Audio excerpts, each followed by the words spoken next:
Hello, this is Paul Chek, and this morning I thought I'd share some breathing basics. It's very, very important for any of you that have kids to make sure they have a normal diaphragmatic breathing pattern. Oxygen is the most important nutrient for human physiology. Most people that study nutrition never even think about oxygen from that perspective. But without oxygen, you got about 3 minutes before your brain starts to die, and in 5 minutes, you're probably close to not being recoverable. So not only is oxygen essential for our physiology and running our metabolism, but the act of breathing is an important and the most important pumping system in our body. As we breathe, our diaphragm comes down, compresses organs and glands, helps move fluids out of them, lymphatic fluid, venous fluid, and then when you exhale, the diaphragm comes up, and that decreases the pressure, allowing arterial blood to flow in. So it's like a beautiful pump system. The average person breathes 25,900 times a day, which is quite a lot of breathing. So if you're doing it wrong, it can really have a negative effect on your overall physiology and your psychology. People that don't breathe well often have trapped emotions. So I'm going to take you through a quick lesson with April, Vidya's granddaughter, and I'll show you how to teach children how to breathe and how we can practice. Okay, April, so show me just a nice deep breath. So you see, the first thing she did was lift her chest, which is common. Whenever we're feeling stressed or not sure what to do in a situation, we tend to lock ourselves up, and if that fear pattern or stress pattern exists too long, we develop the habit of breathing from our chest and our neck, which for females causes a lot more problem, because where the nerves come out of your neck to feed your arm is a smaller space in girls than it is in men and boys. So if a girl goes on with a breathing problem too long, it crowds the nerves and they end up having sweaty hands, tingling in their fingers, headaches, digestive troubles, and all sorts of things. So are you ready to have a perfect breathing pattern? Yes, I am. All right, let's do it. So the first thing you got to do is put one hand on your belly and one hand on your chest. Just remember the rule that the first 2/3 of your breath should come from your belly. So as you breathe in, you let your diaphragm come down, your belly expand, and only in the last third of the breath should I see the hand on the chest move. So breathe out. Breathe out. Ready? Let's do it together.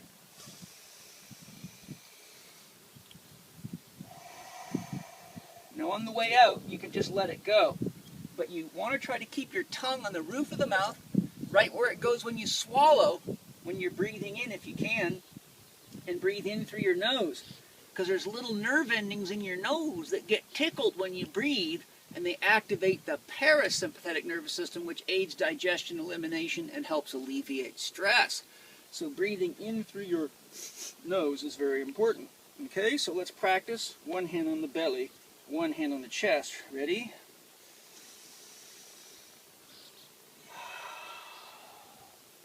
One hand on the belly, one hand on the chest.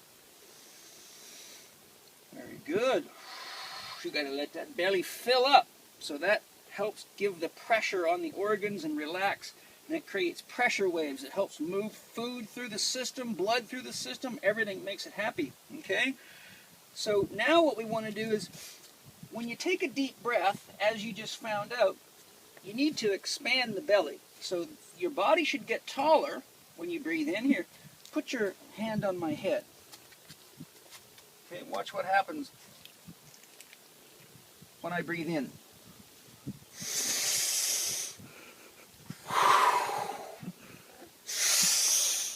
How about you?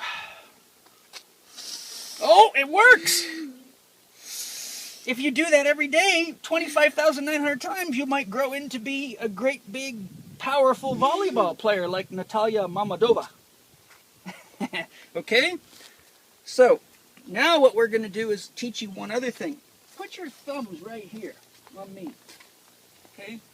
Now, when I breathe in, one of the areas that if a person's under a lot of stress that'll tighten up is right here in the low back.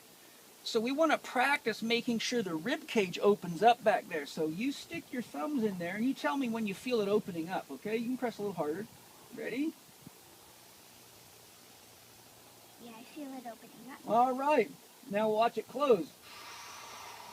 Then it sucks back in. All right. So notice I got to take a pretty deep breath to get that to open. Ready? Feel it swelling? Yeah.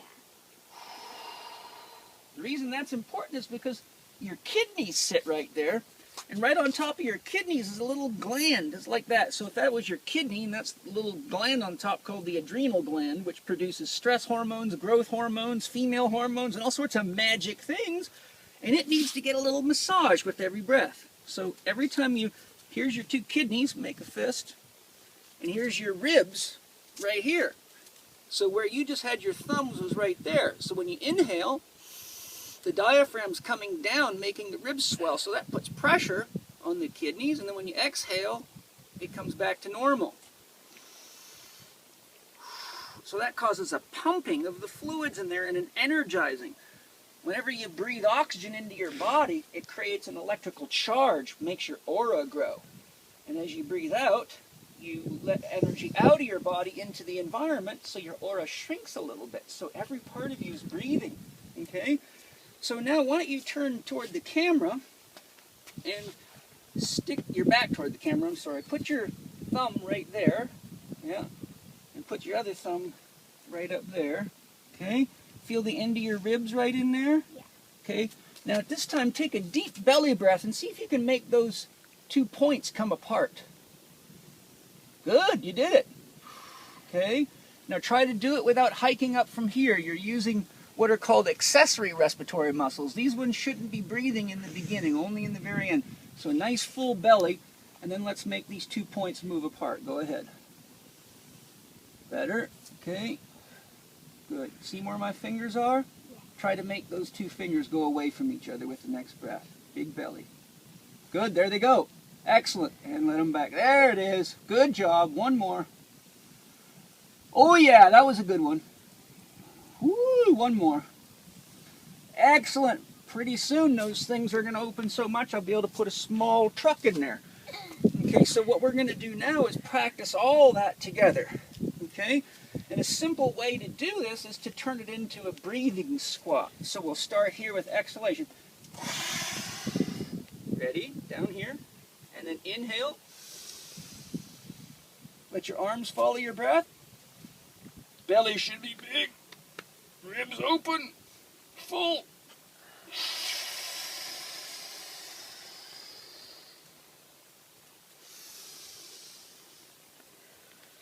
Big belly. Ribs open. Soften knees.